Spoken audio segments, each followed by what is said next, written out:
So, as Jen said, I am Crystallee, or as they say, Dr. Crystallee Crain, but you can call me Crystallee. As you saw in the chat, I put in my email there, and that is for future reference because I know at the end I'll probably forget. Folks may have questions, they may have comments, you may want to collaborate, so I'm going to give you that opportunity. So this is the latest rendition of my bio, and I feel like it changes every month right now. I've been in academia for about 14 years. I teach at the intersections of sociology, political science, and psychology. I look at the impact of institutional inequality on our mental health and our ability to thrive. I focus on using creative arts and trauma healing and healing justice practices with survivors.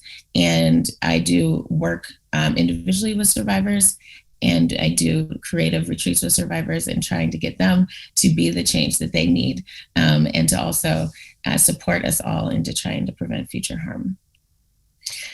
So a little bit about prevention at the intersections. Last year, 2020, was our 10-year anniversary.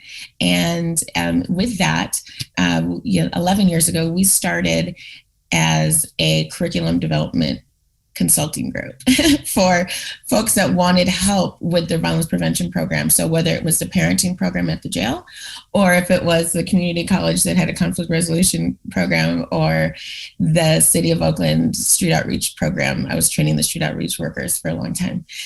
That's how we started. And over 11 years, it has grown and it has shifted and changed, but with the main focus of creating transformative responses to harm and violence, and making sure that not only do we have the skills and of course the desire to want to create change, but the context and the healing that we need individually to collectively participate. Some of the current projects that we're doing to give context about why I'm here with you all today. This year, luckily, I was inspired through my own experience and also as a writer. I wrote my first play called I Am She, which is on the impacts of racialized violence against Black women in the United States from 1600 to present. We had our premiere last month, which feels like 3 months ago, but it was really just last month. And we're going to be doing another one in August virtually, and then hopefully when things fully open up for everyone safely, we'll be able to do a full-on production regionally. You'll see here, we do regional capacity building and policy evaluation work around hate-based violence and prevention. And this is broad, but to give kind of an example, this is, 60-minute kind of overview training. I do day-longs with victims of crime office employees in different states, helping them try to identify survivors of hate crimes that don't report, things like that. That's fun to me. Not everybody kind of has that focus area, but like really trying to help systems figure out how to best serve survivors is my wheelhouse. I personally do coaching with survivors, and I partner with licensed therapists to support survivors of violence from across the board. So I get a lot of referrals, everywhere from Psychology Today to just individuals. So in any month, I get about 100, 150 referrals from across the country. And we try to place folks. And of course, I can't take on everyone, but we do a lot of referrals and we place folks with the different practitioners. And then lastly, we independent publish a Catalyst Journal and the Beauty of Black Creation, which is looking at how do we uplift the voices of the directly impacted. And these are open access journals. And so it's a way to kind of democratize knowledge creation. So today, our focus is looking at understanding the shared threat of hate-based violence in the United States, but this is first of three. And the other two that are going to be happening in July, we're going to be doing healing justice, and that's going to be looking at the personal responsibility around dismantling violence and hate-based violence and incidences. And then in August, also with Be Social Change, we'll be looking at the transformative and intersectional policy solutions to prevent hate crimes. And so today, really the focus is going to be looking at what is the issue, right? What's actually happening for us here? This is going to be a more kind of a broad overview to get us thinking about different questions to ask when we're looking at trying to prevent this harm in our communities and for ourselves. And so we'll be looking at the issue. We're going to be talking about a concept called collective liberation, which some folks may be familiar with. We're going to tap into some of the social and cultural challenges that we're dealing with right now, and looking at some of the analysis around it from a public health perspective. Really, is like I always do, talk about personal responsibility and community-based solutions is going to be a big piece. And then tap a little bit into bystander politics and responsibility before we get into a discussion with questions. And like Jen said, please do leave your questions in the chat. Hopefully, I mean, I would love to get to all of them, but I'm going to say that we may not. But that's why I put my email in the chat as well, so that the conversation can continue. So let's tap in. All right, what is actually happening? So when I began preparing for this particular webinar, I was looking at the title, right? Understanding the shared threat. When we're talking about shared threat, oftentimes we think that we're removed from the things that we hear about in the news, even if we may personally identify with someone who's being harmed, even if we look just like them, even if we come from the city that they came from, or we do the work that this person does. When people are hurt in these, I would say, extreme ways, we can either feel removed because it's not our direct experience, or just believe and think it's not going to happen to us. And that is also a trauma response, right? To kind of like avoid and just be like, oh, like that's happening over there. That's not happening here. But it is, right? It is happening here. And the reason why it's happening here, right, is because we are living in a society that is interwoven with racism, colonialism, different forms of Christianity that are oppressive. We have nationalistic and nativistic ideas, the biological determinism that forms some of our beliefs about worthiness and who people are, right, just based on our culture or ethnicity or religious beliefs. So this ideology, right, this is our failure. So like our failure is racism. If we fail, that means we can fix it. So it might sound a little doomsy, like that's our failure. But when we look at it in the sense of like, okay, well, that's the mistake then, right? If we don't like the failure context, how does it show up in our behavior, right? So that how do we engage with that mistake as a society and as a country? We engage with those mistakes in homophobia, transphobia, ableism, classism, authoritarianism, and in different ways, right? We're looking at the way that our society is just culturally set up for us to not see the worth and the value of people outside of what they can generally bring or what they can contribute to a situation, not looking at people's humanity. So we have this mistake in like parts of the ideology, looking at how it comes out in our behavior. And the consciousness is how do we make sense of it over time? And so a lot of things that are coming out when folks are looking at the headlines, which we're going to get into in a moment, regarding hate crimes in the country, folks are like, well, we live in a white supremacist country, and we're going to talk about what that means in a little bit. It's like, yes. And just because we live in a white supremacist country, you can internalize white supremacy and as a non-white person. And how does that impact, right, your life? And how does that impact the way that you see the world and the solutions that are actually possible? The majority of this presentation, we're going to be focusing on that last bit of resistance, because that's where I live. I live in the fourth column, and it's happy there, and I can do all the good fun things there. And that is looking at collective liberation and healing justice practices. Healing justice practices in the sense that I acknowledge that we live in a racist, sexist, homophobic society, but those are opportunities and challenges for me, right, to live within my truths and be able to make connections based on our differences and commonalities, rather than to not. The transformative justice, right? And the ideas around radical self-love. We're going to tap into all these things. But when we're like, what's actually happening here, right? So to begin, I'm going to talk about this ideology piece, because, and right now when we're talking about hate crimes in this country, the mainstream media only talks about the race part generally, or the anti-LGBTQIA community violence that happens. But we're going to do a broader kind of kind of a umbrella view about what is happening.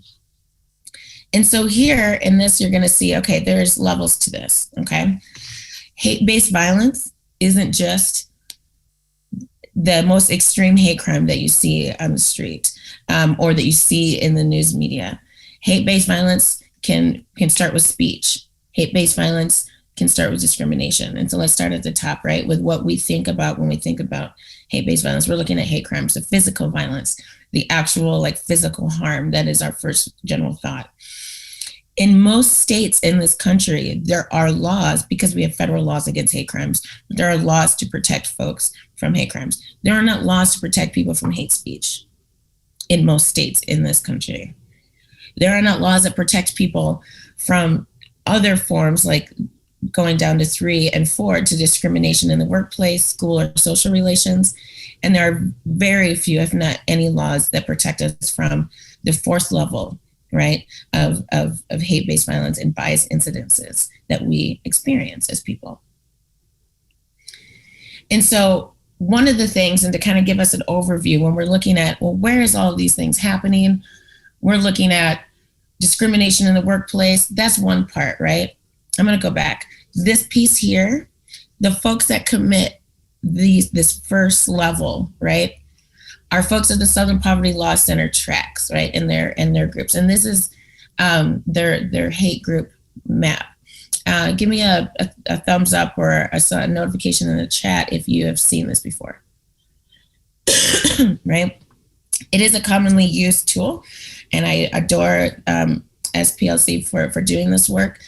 And so when we're talking about hate-based groups, this is a range of folks. This is folks who are Black separatists. These are anti-LGBTQI groups. These are anti-Semitic groups. These are anti-Christian groups. These are groups that are against a particular group of people. And it ranges. Yes, the majority of them are white supremacist groups. That is fact. Like 85%. But there are also other groups, okay? And that it is only fair to say so. To give some examples, and again, this is a broad overview, and we're going to have time for questions, but I just want to, I'm covering a lot, so I want to just remind folks of that. So here, again, from the Southern Poverty Law Center, you're going to see in their Hate Watch map that they do how these things are showing up in our everyday life. And these are very recent articles just from the past few months. So one, right, we have a Texas man arrested on charges of terrorist threats ran by a white powered Telegram channel, right? So these are folks, this is just somebody going to a Walmart trying to engage in a mass shooting based on their white supremacist views, right? That's what we hear in the news a lot. This other piece that we don't hear in the news, right, is about the ways in which these groups and this ideology, really, that mistake, that failure, our social and cultural failure, is showing up in our armed forces, in our law enforcement. And I don't want to even think about our education system, but I know we already have an idea. That is a problem. These are culture-making institutions. These are institutions that are supposed to protect us and keep us safe. And we have folks in there who don't believe that some of us should exist. That's a problem, right? Lastly, you'll see here in Florida, where we have the legislature with anti-trans bills targeting children. And I think a lot of folks have heard about some of the things that are happening in sports, that those are hate-based incidences, right? In the sense of like, it is completely based on, right, a disregard and a lack of acceptance of a particular group and taking away their rights and taking away their power, right? And so I want to talk about this idea of collective liberation. But in order to do that, as a society, and it's something that, to me, it's like the goal at the end of the tunnel, is I would love us to be a society that actually engaged in these ideas. But in order to do that, we have to have a larger kind of context of an understanding of who we are as people.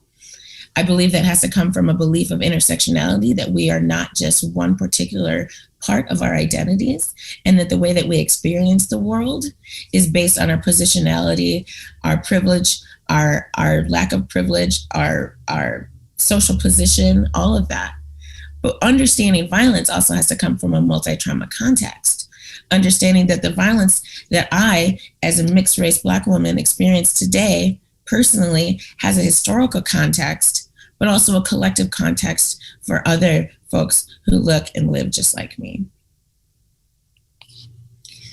So I think Fannie Lou Hamer said it best, nobody's free until everybody's free. If we think about, well, what is collective liberation, right? Sounds nice. Collective, everybody, liberation, free, if we want to be just really semantic with it. But looking at, okay, this amazing guide ran by a group called People and Planet says collective liberation means recognizing that all of our struggles are intimately connected and that we must work together to create the kind of world we know is possible. Collective liberation is not just a value, but an action. And when we work together across the barriers kept in place to divide us, we strengthen our own organizing. Collective liberation is in direct, right, conflict with hate crimes, with hate-based violence, with any violence, really, right? And so I bring us there because I want us to think about what that means for us. If we live and organize and work in ways that is not from a space of scarcity, that is about mutual aid and collectivity and mutual healing, how would that change our work? How would that change us? And how would that change the way that the world is? So there's been a lot of things happening.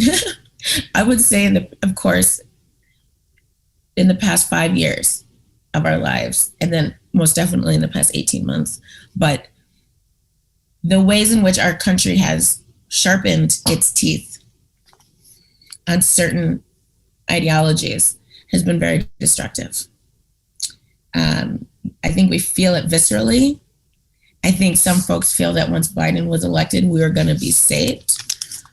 That is not necessarily the case. I mean, maybe with the vaccine a little bit, but besides that, we still live in the United States. And this is what it looks like now.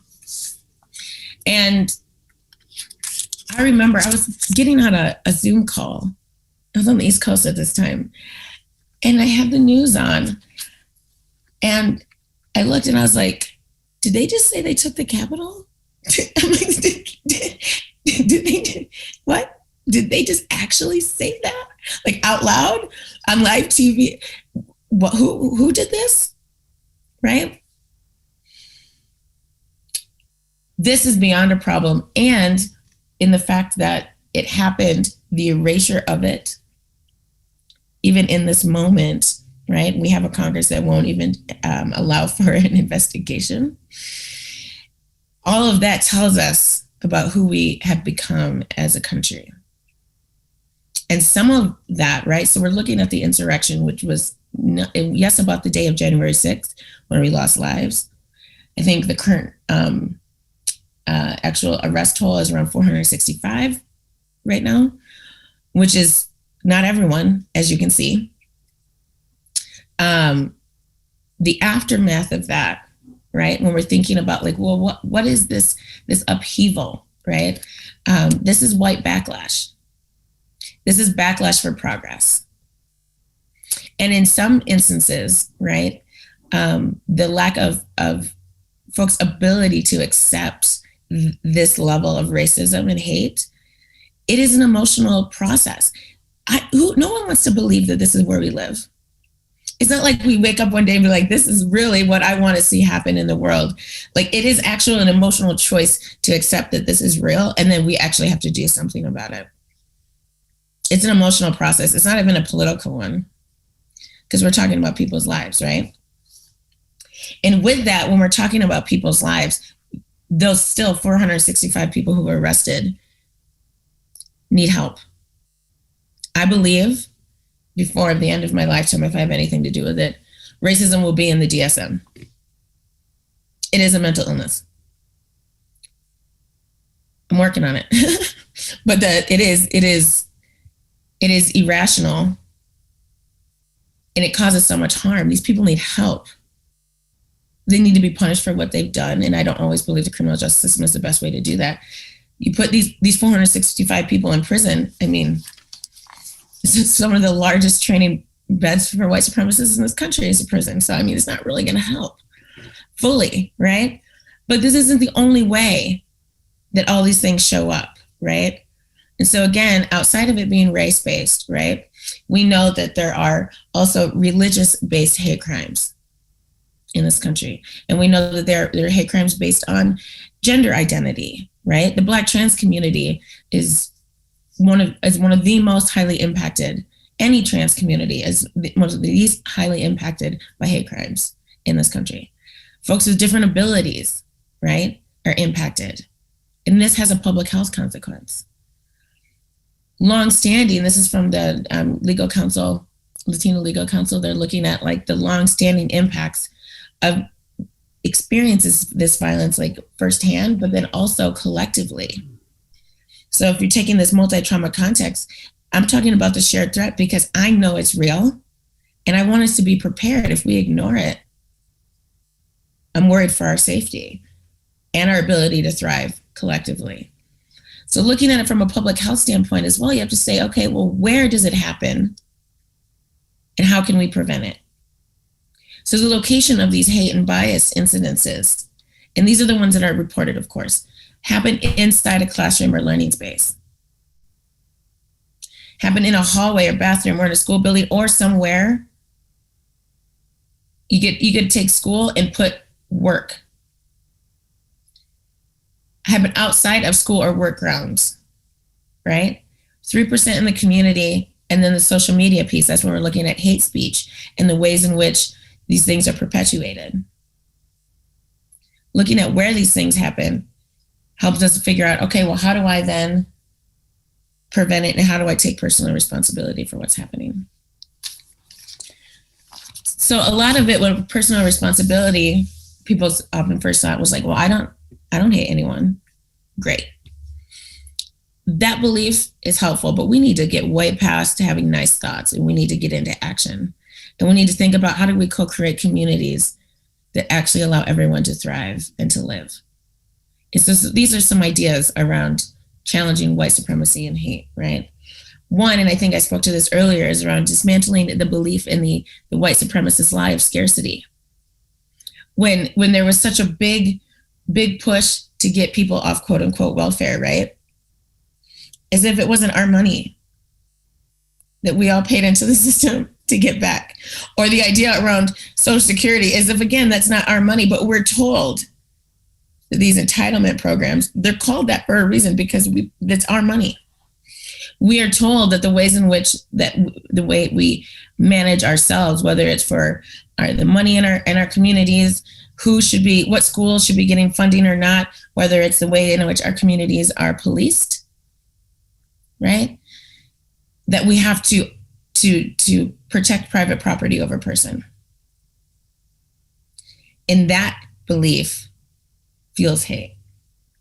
I'd like to see us utilize our institutions that we have, right, to co-create collective well-being and to figure out ways that we could create mutual aid communities rather than folks hoarding all of everything for themselves if they have anything, right? And this is the assumption that people have because some people don't, right? How do we live collectively and how do we coexist where folks can thrive? Being able to contest and reject and rename the ideas that uphold white supremacy, and this is hard right now. We just had them ban critical race theory. Simultaneously making Juneteenth a national holiday. That's gaslighting if I ever heard it. How can you make Juneteenth a national holiday and ban critical race theory in the same week? It makes no sense. But that's where we are, right? And that's what we have to, again, contest, reject, and rename. One book that I've read it a few times, and then I got the audio book of it, and I really love it because it's just always a really good reminder. It's My Grandmother's Hands, Racialized Trauma and the Pathways to Mending Our Hearts and Bodies. And when I'm talking about as I was saying earlier, I live in that fourth column of resistance and it comes from some of the ideas that I just hold true. And these are a couple of them. And I'll just read this last sentence. If we are to upend the status quo of white body supremacy, we must begin with our bodies. And that means that we must begin with our own individual healing and unlearning things that aren't true and replacing it with the truth and replacing it with justice. And so what is that, right? What are some ideas and some perspectives on what that justice could look like? I believe that bystanders have a responsibility to intervene. I had a very, I don't know if folks remember, I think it was in New York, the incident where they showed on the news where those men closed the door of their business. Ooh, I was heated. I was livid. How dare they? And these are grown men, right? So oftentimes people's first response is like, oh, I don't want to get hurt. This was 3 grown men and 1 person outside causing harm. 3 people could have done something, right? And I said, right, we must, 1, always keep ourselves safe, but the responsibility to intervene is not just because we want someone to do it for us. It's because like you literally could be saving someone's life. And there's going to be lots of questions on that, I'm sure. But I want to end with one of my favorite quotes by June Jordan. We are the ones we've been waiting for. And that is I think the inspiration for the workshop that's going to be happening in July, looking at the personal responsibility for creating safe communities. And especially when we're looking at our communities pushing for the idea around defunding police and or creating more community-based strategies, that means we all actually have to be braver. If we want to actually co-create these safe communities, then we actually have to step up and be a part of the process.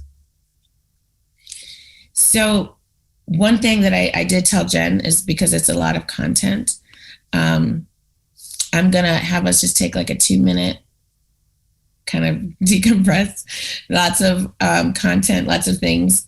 Just take 2 minutes. I don't know, Jen, if you want to play that music again, maybe? Yes. And then we're gonna come back and then do questions and have a discussion. Time. Okay, here we go. Have you ever done any research on the bystander effect and why people are so afraid to intervene when the hate crime is being committed in broad daylight? I wouldn't say I've done like research outside of like kind of like a content review. I've been following these issues for over a decade. One of the things, I used to live in Portland, Oregon, and there was the stabbings by the white supremacists in 2017. And I was a professor at Portland State at the time, and we lost one of our students, and another one survived, who were bystanders and intervened. And people were like, well, that's why we don't do anything.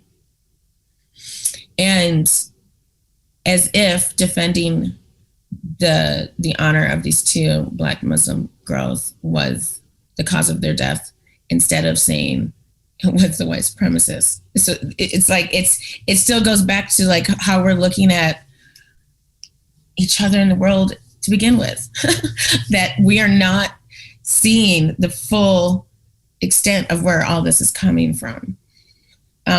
Granted, if someone has, it's all about risk assessment. And that's what a big piece of too is of the next conversation is going to be about, is like safety planning and risk assessments, and like being able to identify the signs of hate groups in your communities that you're going to end up seeing things that you didn't notice were there, because these are subtle things, colors that folks wear, symbols in the logos of their businesses. They're hiding in plain sight and have been for a very long time. But thank you for that question. And I'm going to actually do some research on it, because I would like to know what folks are looking at with the bystander effect. You're welcome. Awesome. That's awesome. Mm-hmm. If people want to learn more about your work, where should they go? Oh, yes. I'll put them in the chat. So two main websites, but you can get everything from crystalleecrain.org, and then my prevention work, preventionagenda.org. Crystalleecrain.org, you'll get my writing, my art, my poetry, my a little bit of everything.